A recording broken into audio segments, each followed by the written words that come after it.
One more time, sister.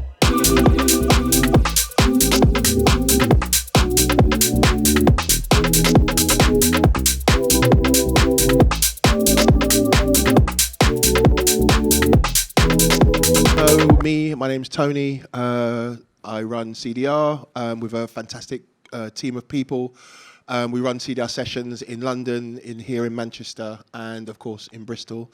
The point of CDR is to create community around music production and artistry, giving producers and artists the opportunity not only to hear music that you're working on a great sound system like the one we have here at Soup, but also to meet like-minded people and to compare techniques and generally support each other. A big part of what we do is have conversations with amazing producers. People are kind of really pushing the envelope, and I'm really happy here to have Sim with us, Mr. Soundboy, and other things. How are you doing, sir? I am doing very well, thank you. Yeah. Happy to be here. Wonderful. Well, thank you for taking time to be with us whilst you're here in Europe. But before we kind of delve into kind of your music production, let's find out a little bit more about you. So at what point, in your career did you decide that music was the thing for you? That's something you wanted to kind of pursue as a craft and as a career? I guess I would say... first of all, music always have been like in my household. My parents listened to a lot of music, but also I remember I was maybe about around 13 or 12. Was very much into like Skrillex and EDM and that era of like 2009, 2010 era. And yeah, I remember my cousin showed me what Tractor was, and I was like, I need to get on that, and yeah, I just found myself being on YouTube a lot, and so. Consuming content or just consuming content. Yeah. Was it mostly tutorials or music as well? What was it? It was both. It was a lot of music, and then like naturally, like with dubstep and then bro step at that time, I naturally dug into what was dubstep, and also I was watching a lot of Skins, so like Bristol in general, I was obsessed. And then I found my way into like dub and reggae and all, and also just learning by myself how to make music. So all of those, I guess that's when I also got a taste for learning and pedagogy in general with the music. And then I guess I would say like just making music. I have a very particular relationship with music making. So generally, to start, like my story in general is I was diagnosed with a brain tumor 10 years ago and 12 years ago actually, and my process of coping with that was through making music, and then kind of shifting my identity from like someone that was diagnosed with a brain tumor to being someone that being an artist basically. So it was, and also at that time it was during my teenage years. So all of those characteristics about like what was happening around my life kind of led me to like pursue a music career naturally, and then also yeah, just like never stopped basically. I mean, of course, that was a lot to deal with, right? In terms of having to deal with that kind of a health issue at your age. But it feels to me that, you know, music has also saved you, right? Because you've been able to form this identity through music making and through building a career in music, right? And also not only myself, but finding like-minded people on the internet, and also within my community and my peers in Montreal. That was also just like my way of identify with a group of people. That was in a moment that was very isolating in general. Just Yeah, like of course. So for those of us who haven't had the pleasure to be in Canada, let alone Montreal, tell us what it's like. You know, what's it like to be an artist and producer? Well, what's it like to live there, and what's community like for you in Montreal?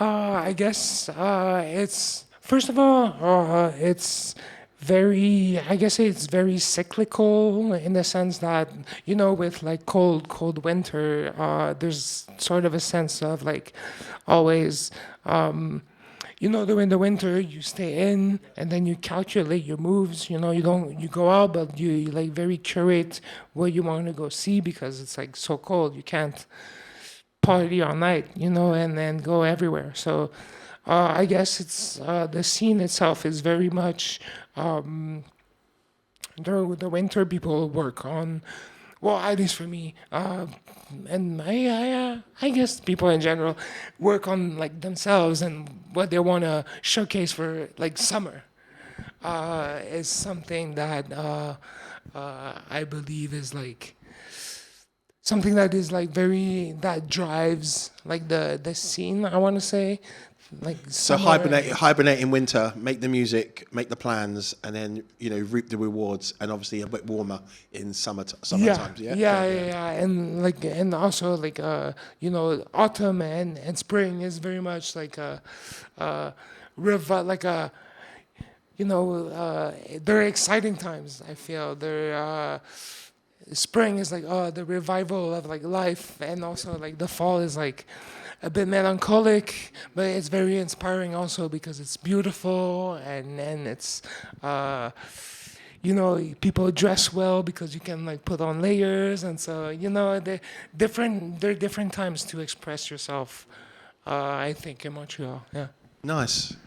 So you have on a screen there one of your, you know, tracks that came out, well, one of your, you know, early collaborations from 2018. You know, before we talk about this track, tell us how you went from, you know, listening to the likes of, you know, dubstep and EDM. You obviously reflected on where that music came from and looked at the history of dub, which is obviously something that's very important to do when you want to really dig deep in terms of the, you know, lineage of particularly music like dubstep. You know, at one point did you start to, you know, how did you start to make your own language, you know, in terms of creating your sonic identity, you know, at that time? How did you approach that? Well, good question. I feel I think when I started having sort of a like signature sound or like a way of you know, developing my own way of working in Ableton or developing my own craft. I guess at that time I was very much drawn to like the slower side of like club music. So like Kid Antoine, like all the people at like her records, and also some of the Night Slug stuff. That there was always like this track on that compilation that wasn't 130, and so that was the one that I would play in my sets, and then through that journey, collaborating with people, finding people that like that music also through, I don't know if you guys know Classical Tracks. It was a Facebook group that a lot of producers back then were on to like. It was basically a group to collaborate and find people within that scene, and so that's kind of when I got in touch with Merkabe, who now, well, back then it was Vapory, but now it's Merkabe, and yeah, he introduced me to Crimen Pasional, the group that I collaborated with, but yeah, just naturally kind of found these people that like also the slower BPMs, and kind of tried to whenever they'd send me one, I'll say, oh, I guess I can do better. Like I'll try to, or not, but in a friendly manner always. It's just being inspired by people that were inspired by me. So it's like constant exchange of workflow and yeah, and also that's in that journey, the first time one of the first times I got to New York for music, that was in 2018, I guess. And this is when I met my very good friend Epic B, who's basically one of the founding members of flex dance music, a genre that takes it's a dancers focused genre of music that basically puts a club twist on raga dancehall, and he basically showed me everything, like all the great producers who to like if I had to say it, like Ward 21, Dave Kelly, King Jammy, all of those, and then this is when like I really got into like dancehall, and yeah. Great. Should we have a quick listen to this? Yeah. One? Assuming we've got audio.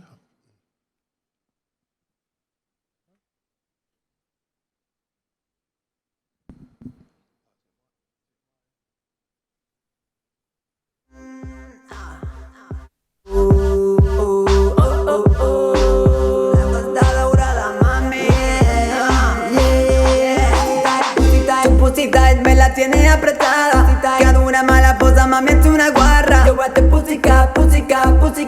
Yo tengo el pussycat. Tu pussy tight, me la tiene apretada, que dura mala posa, mami, es una guarra. Yo bate pussycat.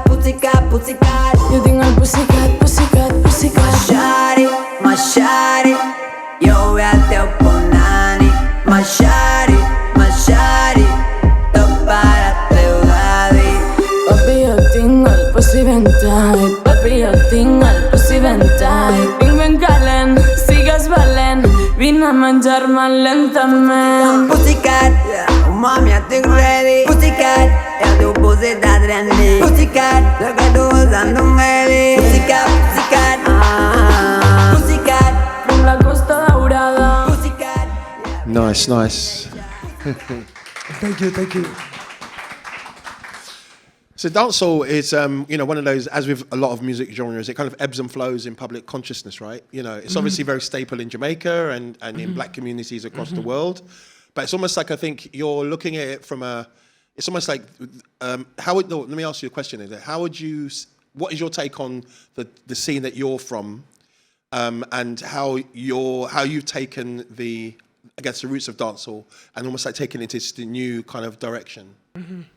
I guess, well, first of all, I think I was just generally drawn to slower tempos, mainly, I would say, because of the way that I like to dance, the way that I identify with just tempos in general. And then Well, within my scene, I guess always trying to take a little bit of everything, trying to like, and also within my early days or like earlier days, I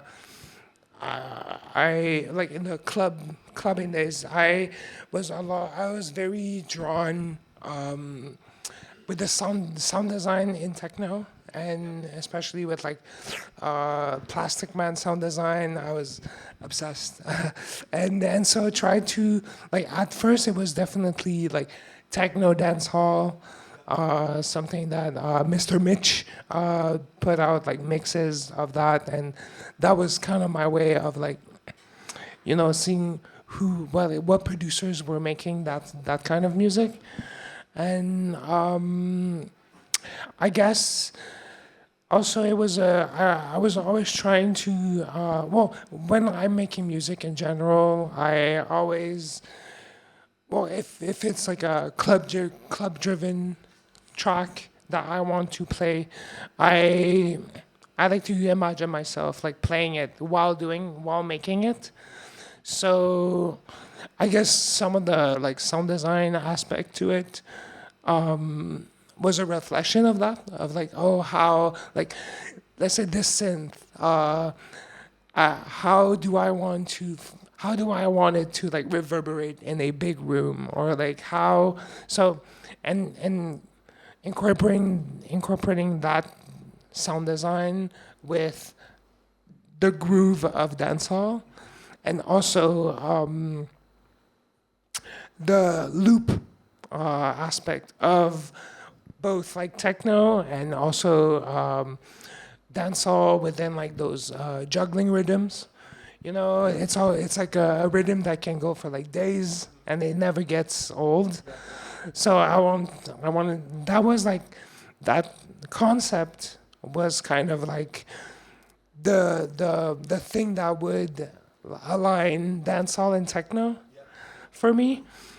And Montreal in general has a very like within the scene, or like the subculture is, as always, I guess it was it's very much the same as it's very diverse in a sense that like and I guess that's that philosophy that I have adopted of like all of these scenes that I like You're like a sponge. You're like a sponge, yeah, a cultural exactly. sponge. Yeah. So it's like, so trying to like incorporate everything of those scenes, and also having my own twist to it. Yeah. What I find particularly interesting is, I think you've mentioned the whole idea of, obviously techno and a lot of dance music is based on repetition. But I think the thing is interesting about a lot of your productions is that, they're instrumental, right? Mm-hmm. And traditionally people would think the dancehall of the music being a combination of the rhythm, of course, and obviously the top line, the MCs, dancers, or whatever. And I think not having an MC or a singer on the track almost like draws more attention to the music, a bit like what happened with dubstep and, typically a lot of instrumental dance music. So it's really interesting. So for me, hearing music for the first time, I was pleasantly surprised, because my understanding of dancehall is without, Chakadima and Pliers, or all the particularly stuff from the 80s and 90s. For me, it's always about top line, right? So, and I'm being a DJ and producer myself. I listen to the B sides or the B because I'm interested in the production. So it's almost like we get the best of both worlds of you. Do you know what I mean? It's like focus on the production, and also your sound design is very unique, right? So, and let's hear an example of that. So you've got another track for us, right? Yeah. This one is a self-release that I released a couple months ago, called Flexus, which is also like it incorporates that swing and that groove of flex dance music, which is generally it's based on the volume rhythm, which is a particular pattern of kicks. So.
Yes.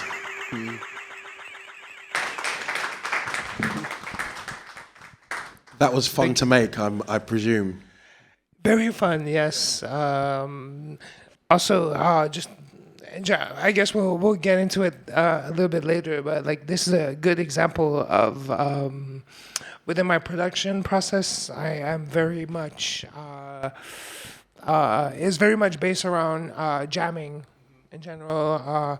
I have a few pieces of hardware, but just like within Ableton, also just like in the DAW is jamming always. It's just like not thinking about it, just like, and that's a reflection of, absolutely. Of that. Well, it's joyous. I think a lot of the time we can always philosophize.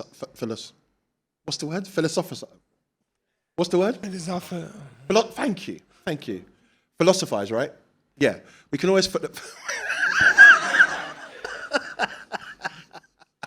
your tune is dumb things to my brain. We can always anyway, we can always do a lot of thinking about music and about, I'm sure everyone in this room here who makes music, thinks about arrangements and with the sound right and have we made the right decisions.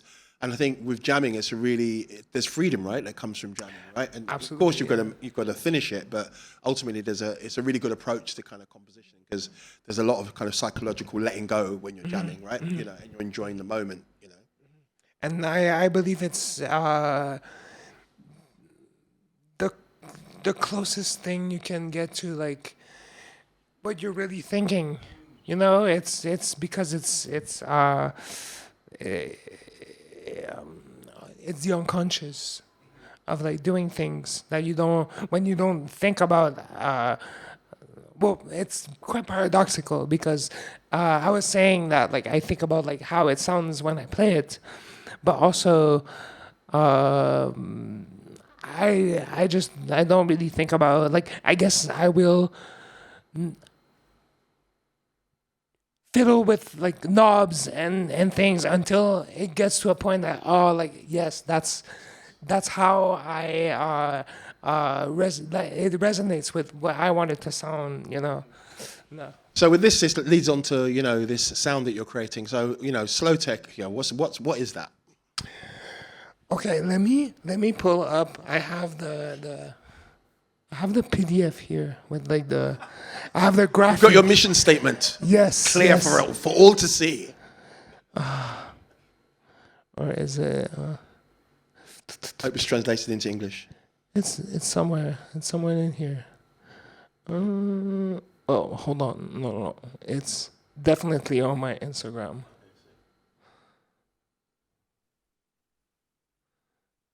Oh. Here. All right.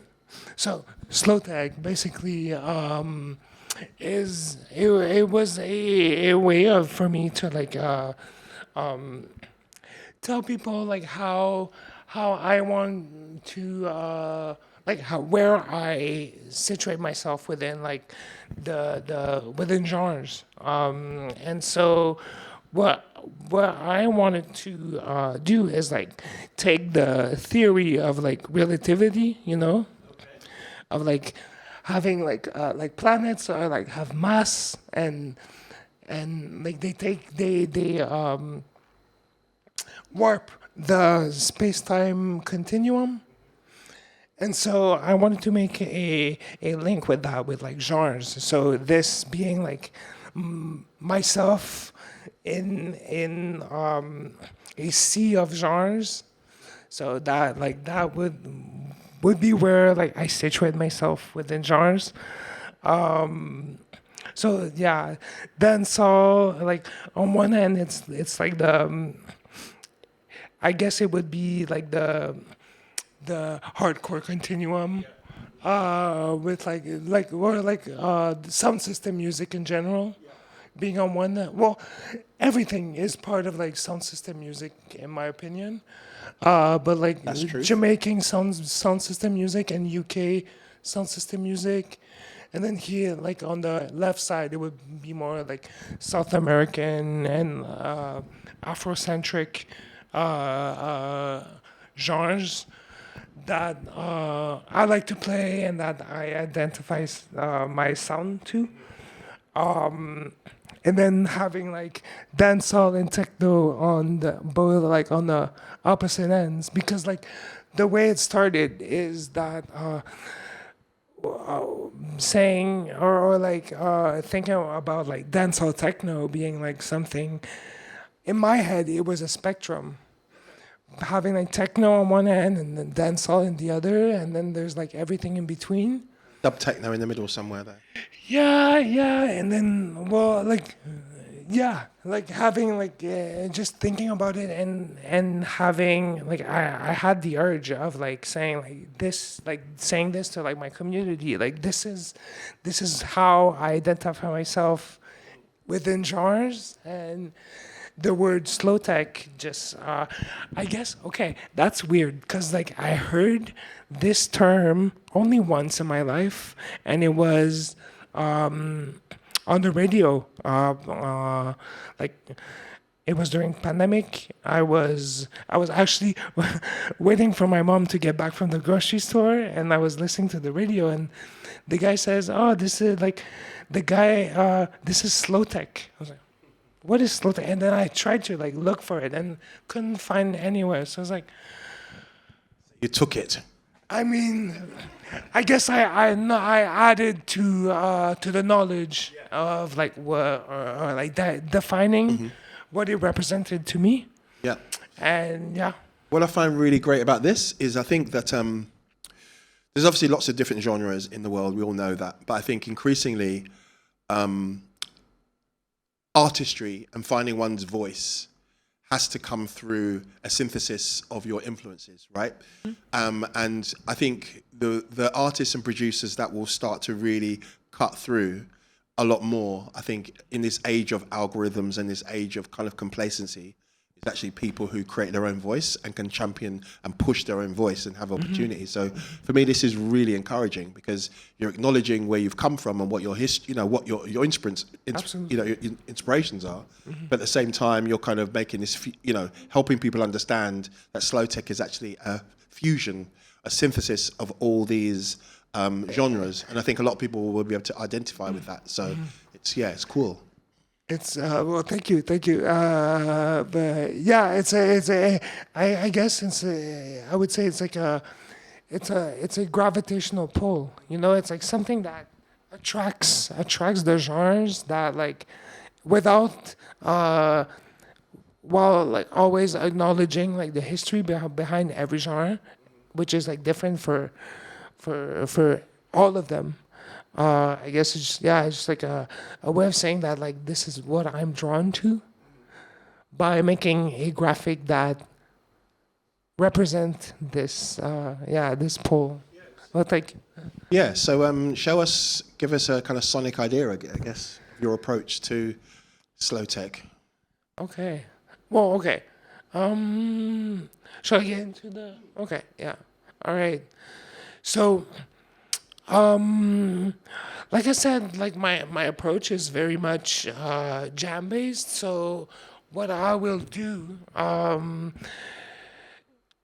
is, and what I'll share to you all tonight is how do I get something that puts me in that groove of jamming, and a lot of it starts by creating like textural stuff, or almost like creating the feeling of when a DJ plays like their first intro track to a set. It's always like, you never know, you don't know what's coming, and then, but also like everything could happen. So that feeling, it comes from it. And what a lot of my first thing I will do is either I record I go on like sound walks. So I like to record a lot of that stuff, a lot of like random ambience or anything. Or when I don't have that, I really like to go on this website called Free Sound. It's basically royalty free stuff, right? Yeah. Creative Commons, royalty free, and then there's thousands of sounds. And this is what I chose. Well,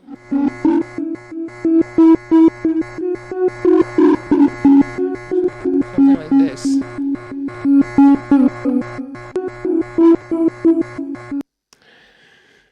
And then downloaded that and then put it on here.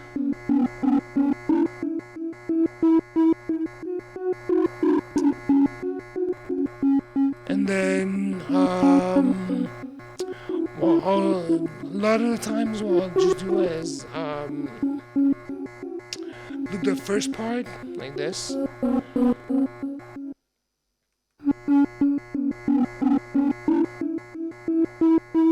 You worry about warping it in time. Are you concerned about whether that LFO is modulating at the same tempo as your track, or is that important right now or not? Well, right now, no, it's not prepared. First thing I'll do, I'll try to like warp it, and then by doing this is shift and then like drag, and then like you drag. So.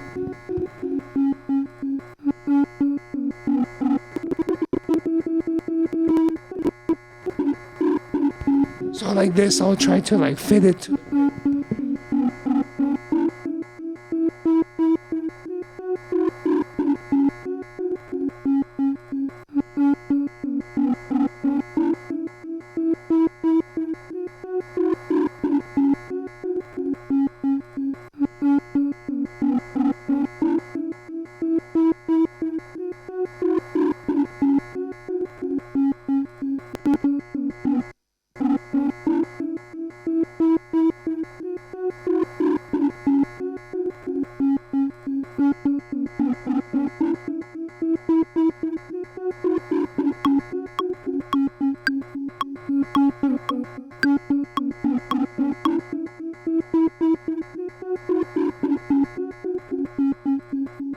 And then when I have that, this is where like the jamming starts. I'll just like add. Okay, so I'll add effects that I know will affect the grain and the texture of. So in my channel, like as a default thing, I always have the redux. So like this.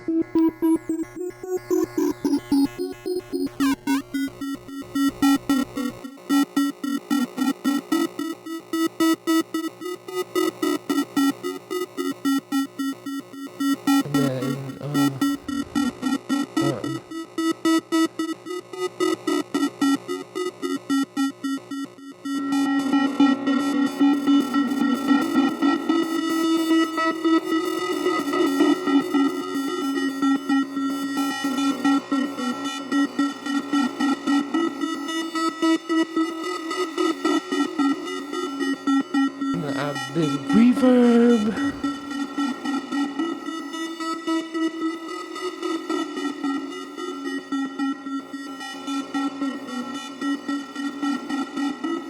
And then all here.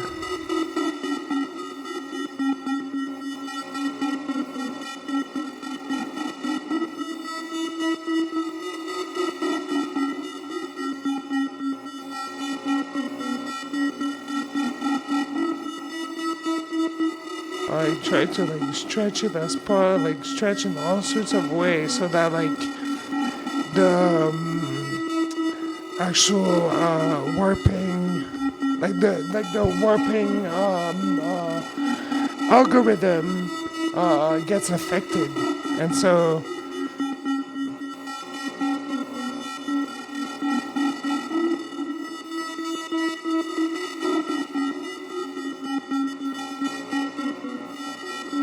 You've used the warp algorithm texture specifically for this, right? Well, for this now, like if I take everything off,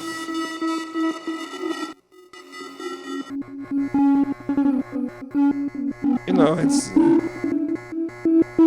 it goes in and out of phase, and it's just doesn't sound very promising right now, but like what I'll do is like I'll add a lot of effects on top, and then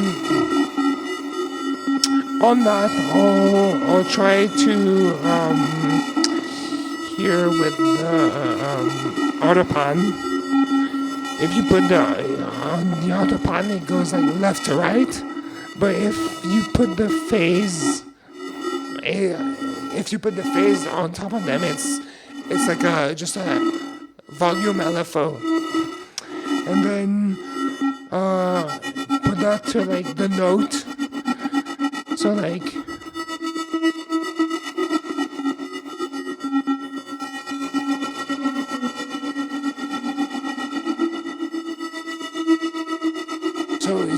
So like you get a sense of the tempo always within those textures, even though it's like the sound itself is like not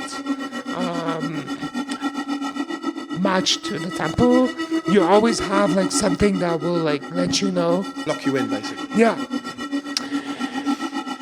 And so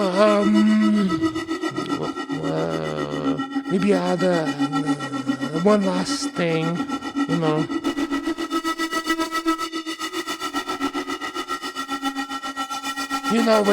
With the noise now, with the LFO, it's kind of has like hi-hat kind of pattern texture or something that you can like go on top. So when I'm satisfied with like whatever this is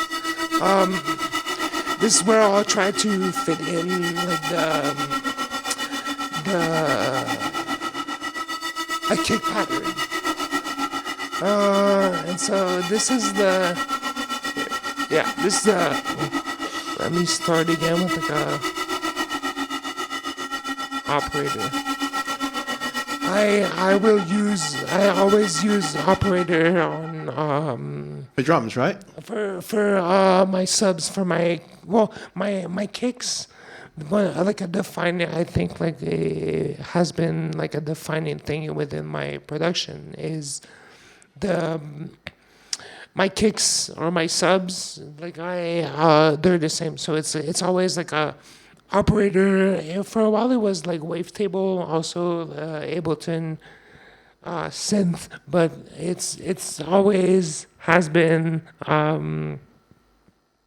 synth. A synth for my kick 808s, kind of. And that's like, I feel it's like, it's when you get the purest sine wave at the low end. That's like that's basically. That's it. That's it. That's it. Yeah. So I'm assuming it's FM. You're using mostly FM for on the operator side of things, or? Yeah. Operator is operator FM. I think so. It can do both. It can do FM and additive. Yeah, essentially. Yeah. But yeah. And then, so if I go, like, if I try, like,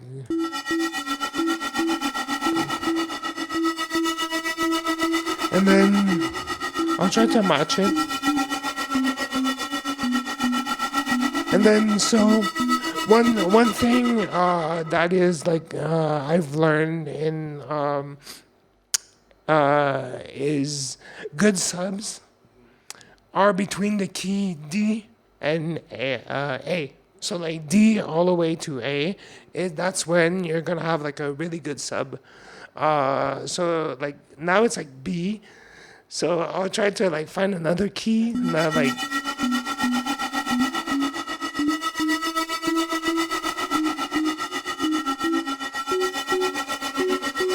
See now like F. It's pretty good.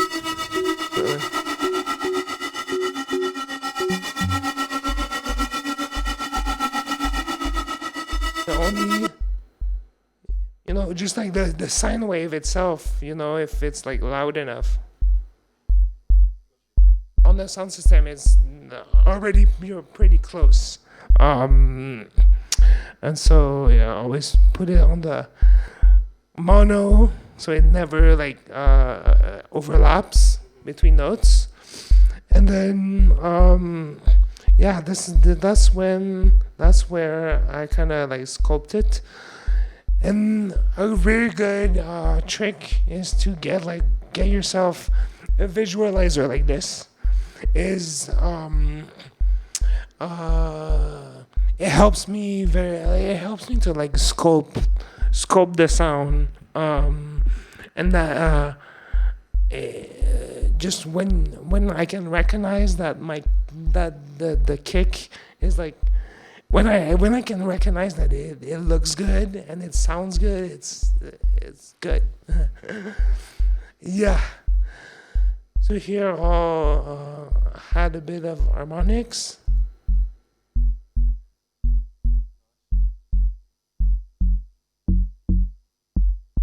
To create that like thump.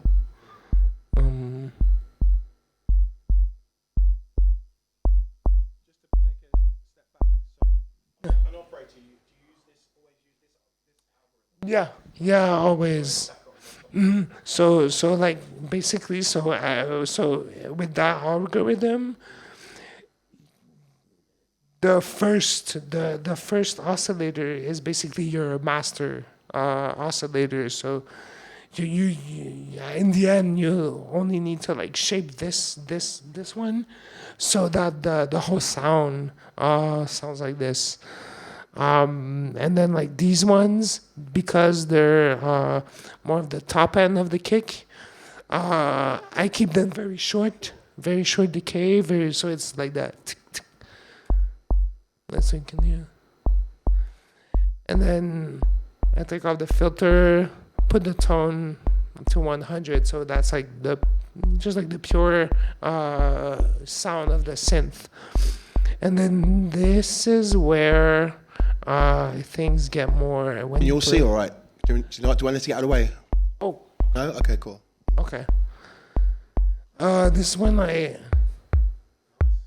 you put the pitch on, and I will start like initial at 0, and then I'll start by straight up at 48 semitones.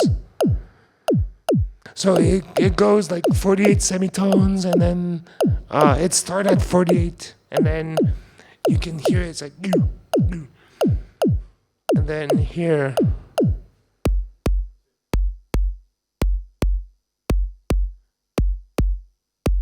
And then the trick, with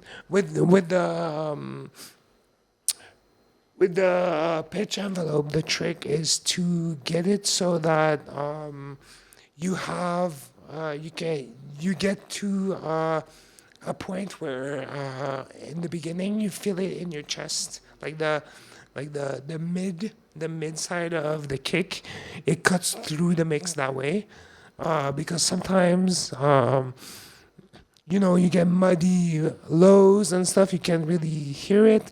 But if the kick takes the whole spectrum, at some point, you'll be able to like hear it, whether it's on laptop speakers or headphones or sound systems. So yeah. So it's like the holy grail kick.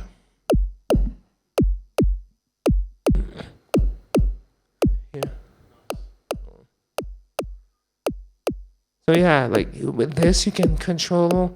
I like to have like a very high tick in the beginning of that process, because when I get to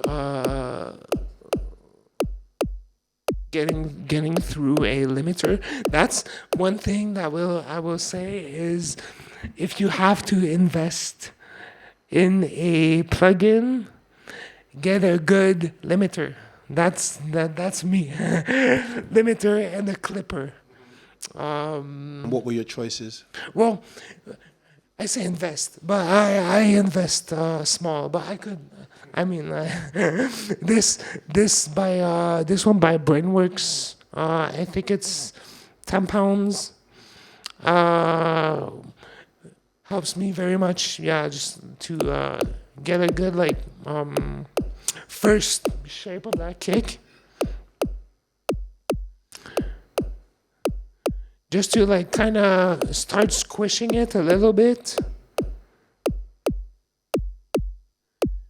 So still having like the peaks, but still having the peaks, but still you can still have the peak, but it's not as like small, like it's a bit and then I get it to there, and then I put on a clipper. So the difference between like a limiter and a clipper, a limiter will it's a brick wall compressor, so it will like squish, it will compress everything, it will keep the information of the sound, but it will like compress it. Well, like it will compress it from whatever threshold you put it to. But a clipper, whatever that goes over the threshold, it cuts completely the information. So it lets all of the other information go through, So, and this one, K-Clip Zero, is free. That's what I use. It's very good. So if you see here, that's when it gets like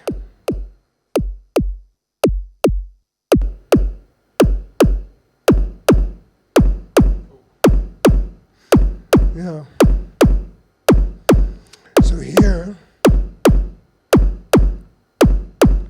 you still have the sound of like the tick of the high end, but now like with the clipper, it lets a lot more of the body and the lower end to come through. And then this is where also you can like play with like the length. Would you add some EQ as well? in addition to, you know, the clipping and limiting? Funny enough, I don't really put a lot of EQs on my kicks. I would say. I guess the frequency of the sine waves does that for you, right? In terms of it has a role to play in that low end. Yeah, I guess before like EQing it. Well, if because I have so much control over how like I can sculpt it. For me, there's no, like I will EQ, basically I will EQ everything to fit with the kick. Yeah, so I try to, like, this is basically all I have on my kick and like sub channels. And then when you play with it.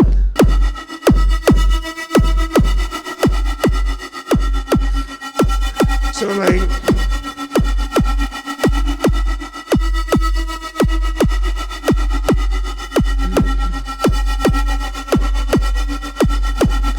here if I put a little bit of like,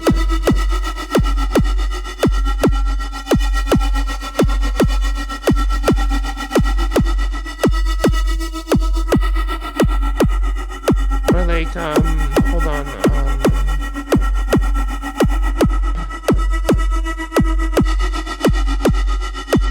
I'll put like this and then have like,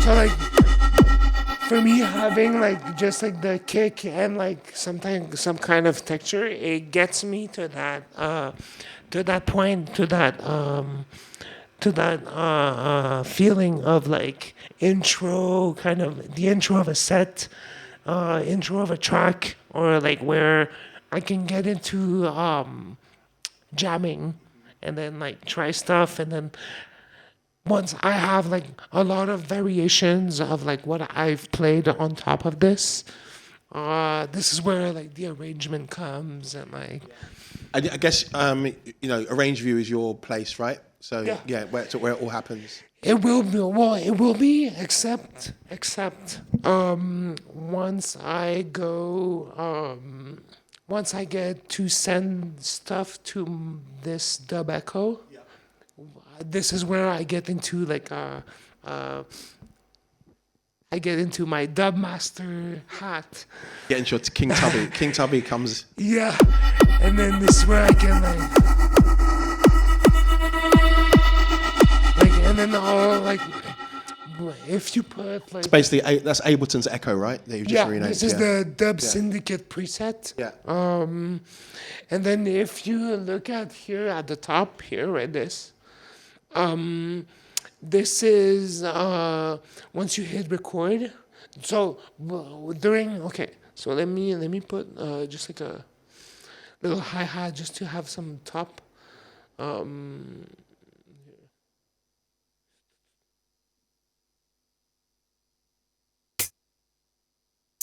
All right.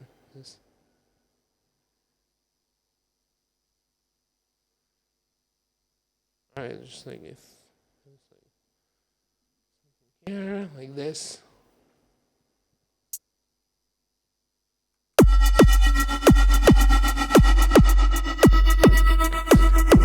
Like when I have like a loop or a groove that like is the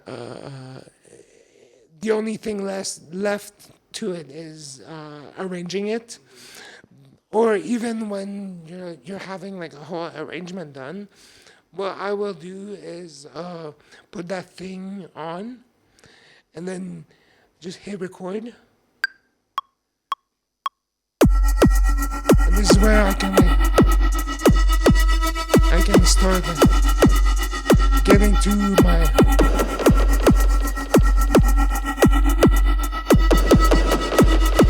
then like once you're done, you have the recording of it. So whenever I have like a full track or this is a little bit early in the stage for doing this, but I'll like to record and then jam. So would you record it in place in this cycle, or would you just play the track down and just jam across the whole track? Yeah. I will play the whole track and then like jamming. Yeah. Thanks so much for this. Of course. Yeah, really, really inspiring. Let's see if these guys got any questions for you. If you've got any questions, there's a mic behind. Just put your hand up if you've got a question. Don't be shy now. There you go. There's a question right there. Thank you.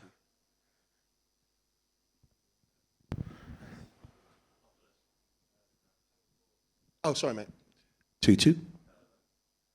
Hello. Hello. Firstly, thank you. Thank you for being here. Thank you. Yeah, my favourite part was when we were talking about not philosophising shit, and then immediately started talking about the space-time continuum in the next moment. But yeah, just on like the automation, will you just like listen to the track like 8 times and do each track at a time when you're jamming? No, like okay, let me like have a okay, this is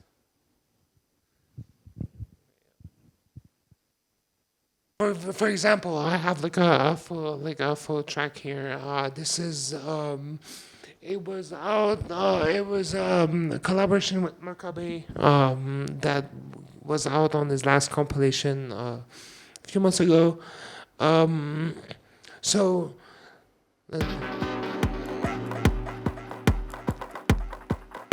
what I'll do, I'll just like hit record or like I'll start from the beginning, and then like trying to see like the elements. I'll try to see which elements, which element is playing, because I can never remember which one it is. So I'll try to record and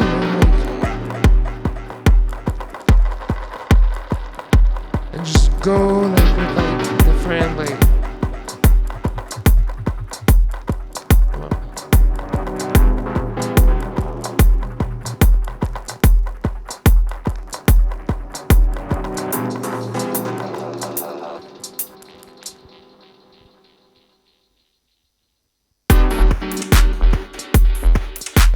So the kick is here.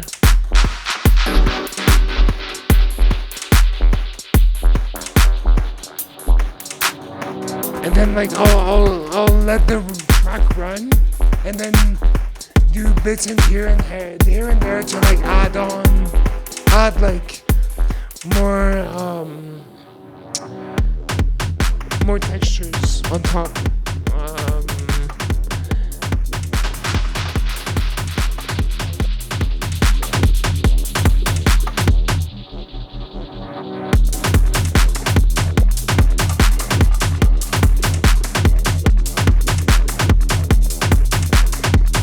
And then,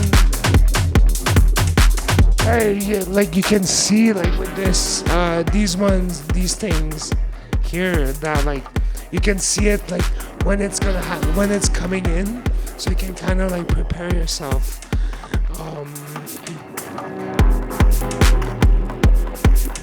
Yeah, so that's kind of the one way. Also, I get like my jamming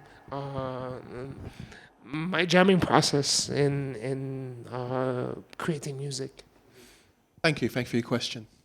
Question over here.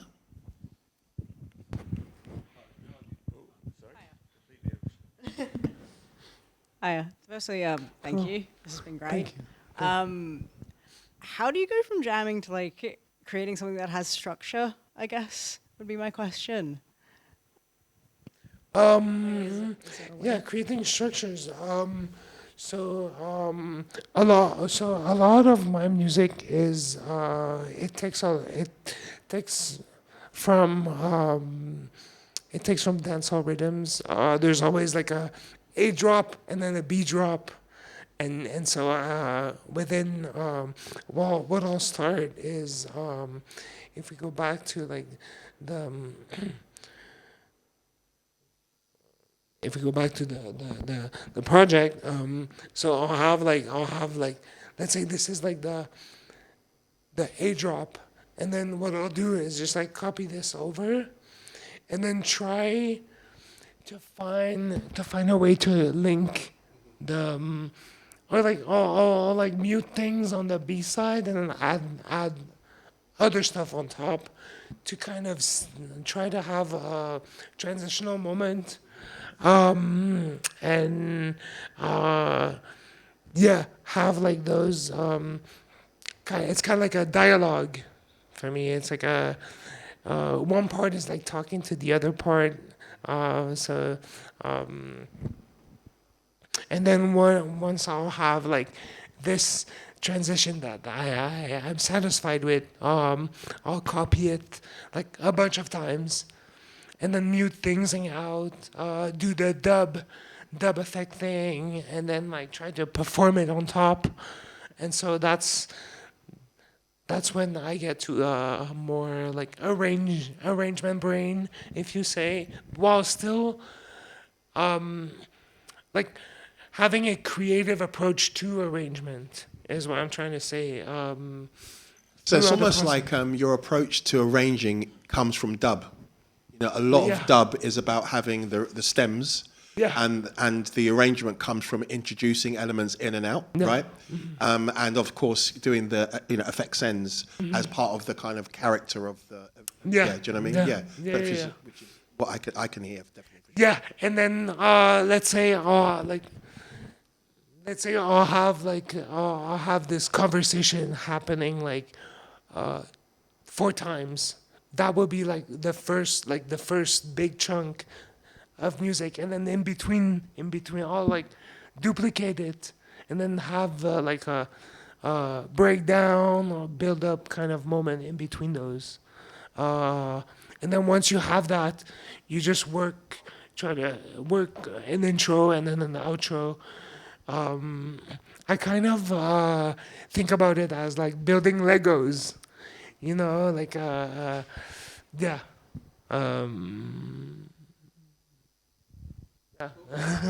Thank you for your question. Thank you. Very helpful. Cool. Anyone else? Good.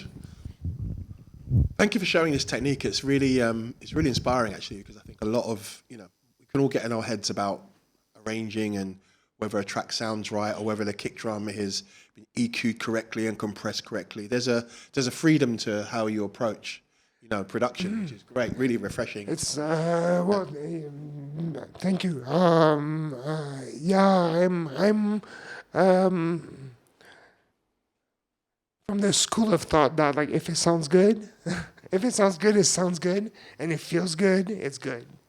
Yeah. What's your take on once it's arranged in terms of mixing and mastering? So I guess you're mixing on the fly, right, while you're doing it, right? Or is that whole separate?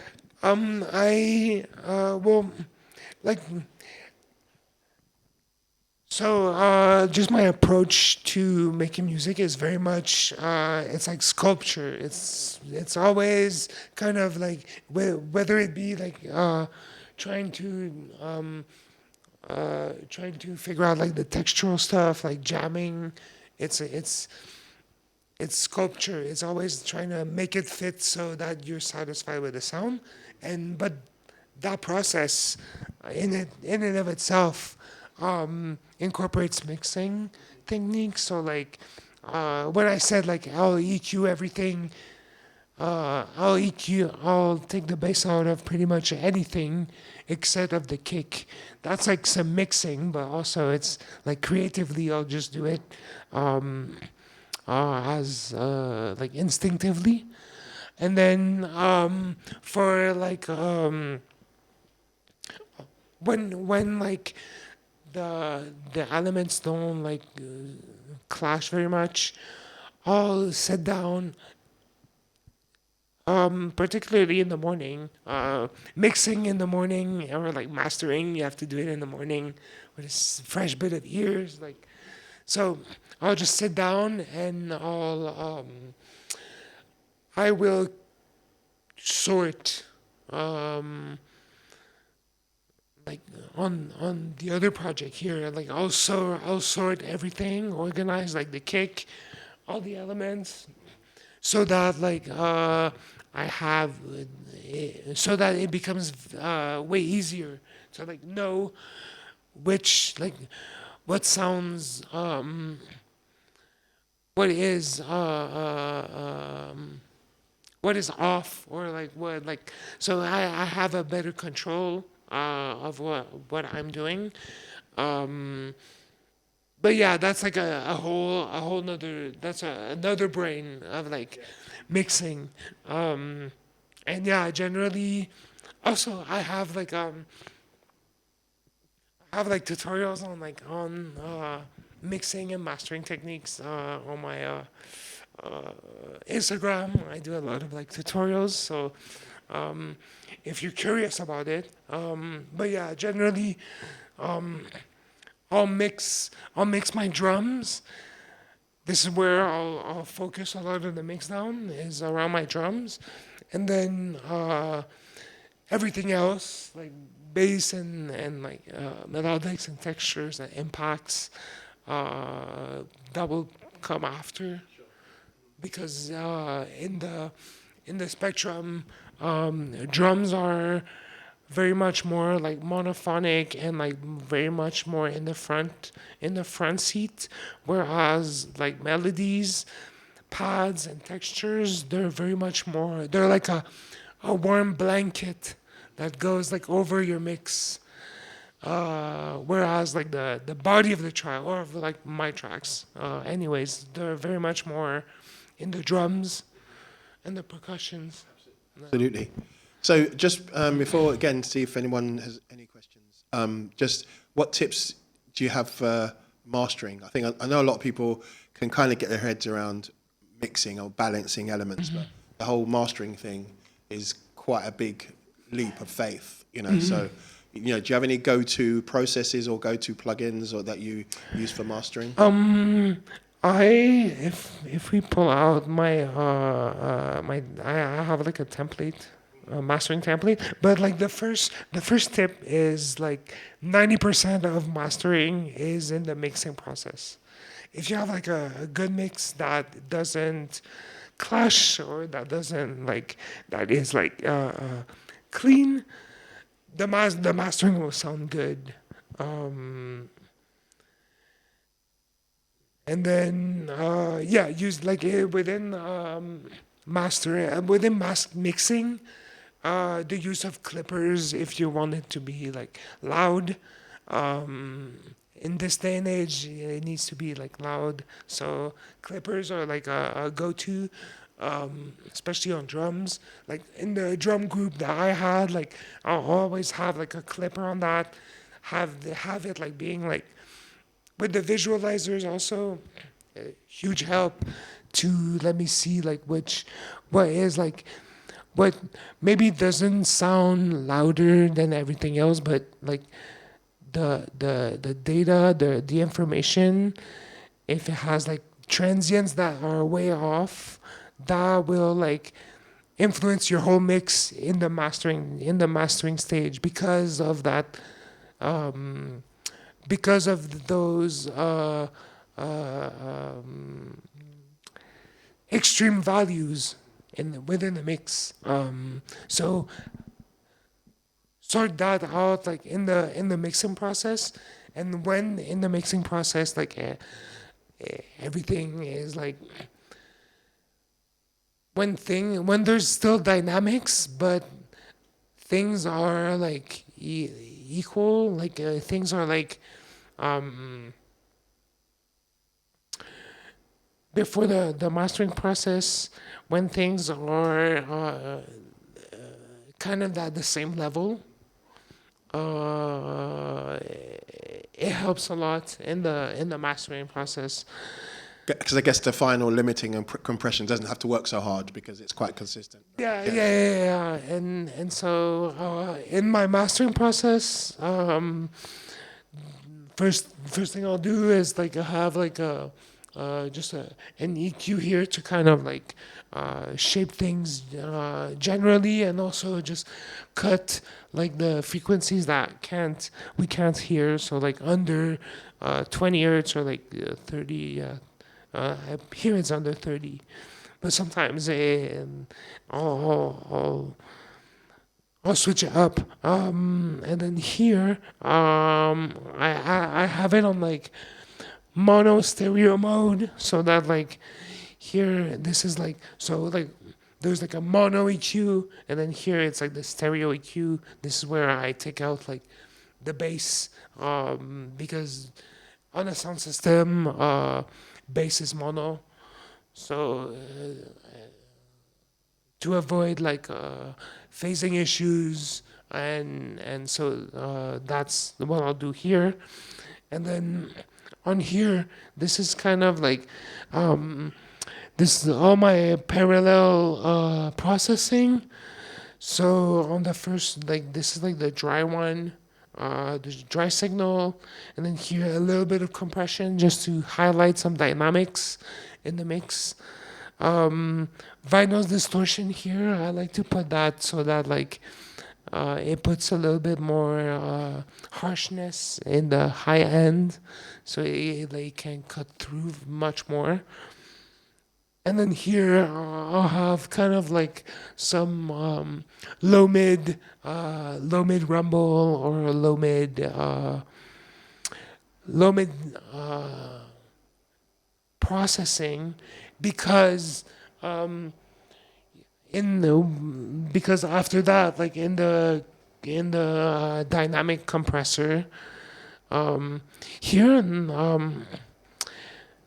I'm still not quite familiar with this compressor, because I've just switched computers, so I'm still in the process of like getting to know this.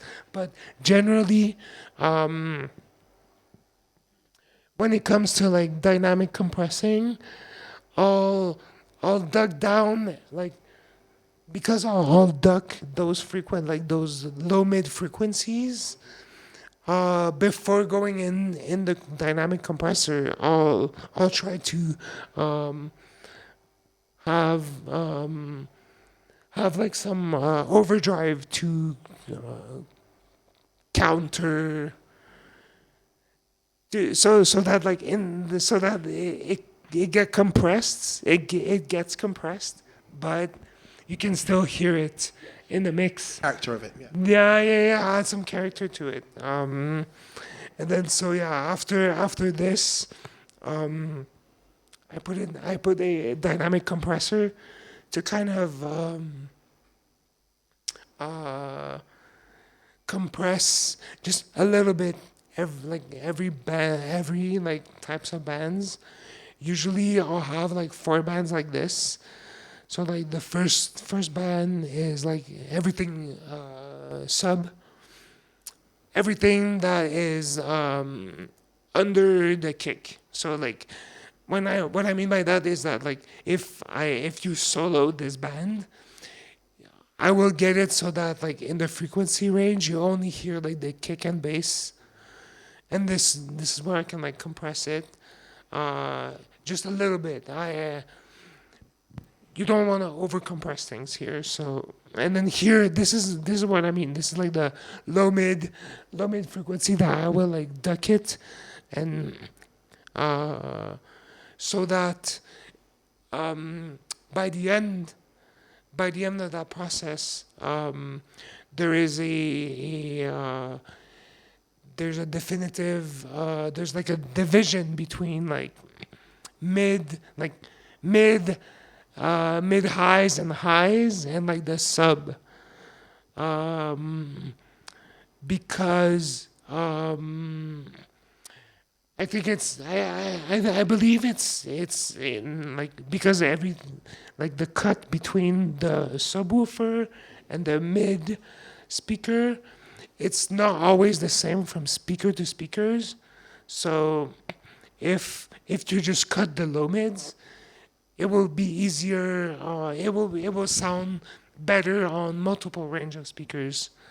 This is what I believe that this works. And then again, slight compression on the mids and then the highs. A bit more compression here because you can have control on like the harshness of like a mix there. And then after this, I'll get the limiter to limit.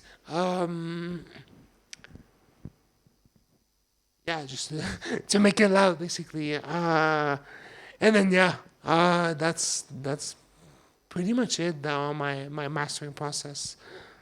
And always have like visualizers that will help you like have like good loudness. And then generally between like minus 10 and minus 8 LUFS, that's when like I know it's like sounding good. And if the limiter distorts before being minus 10 or minus 8 LUFS, that means that like in this process, in the dynamic compressor, there's something that is like way louder than it needs to be. Yeah. Great process, man. Great process. Thank you so much. Thank you. Any final questions for you guys? Okay, cool. No worries. So what's next for you? You're obviously here in Europe doing some work. What are you up to? After this, I believe tomorrow. Well, what's next is doing another workshop in Bristol at the Arc. It's a new community center that's opened their doors. I believe a few months back, and then after that. I'm playing in Paris, May 2nd, and then a few bits in Brussels, and then playing in Treviso in Italy, and then Razmataz in Barcelona, May 16th. And then going back home. Nice, busy. And release-wise, what's coming up? Release-wise, okay. Very exciting EP that is not quite yet released, but it's getting out with Grove from Bristol. Amazing. I believe they did a CDR talk also, Grove. We worked on a EP together. Very the roughest dancehall you will ever hear. That, and then also some summer edits that summer dancehall edits that I'm gonna be releasing for free in a couple weeks. And then collabs here and there that I'm not sure if I can like disclose. Can you right hint? now. Can you hint them at something? Actually today I just got the masters back from Siumata. We're doing a collab EP that is coming out on his label Wajang.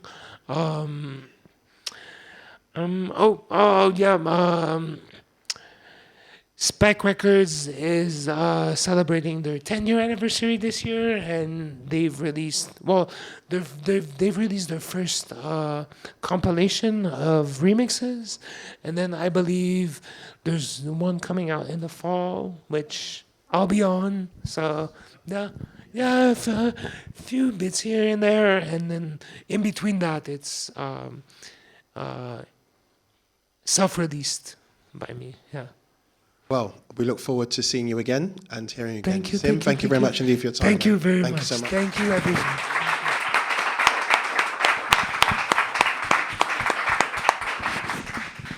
Wicked. Okay, thank you very much for coming. Yeah, we're going to finish it off with playing the rest of your tracks, but please feel free to talk to somebody that you haven't met before in the room, because what we're trying to do is create community here. So yes, thank you very much for coming, and see you at the next one. Thank you.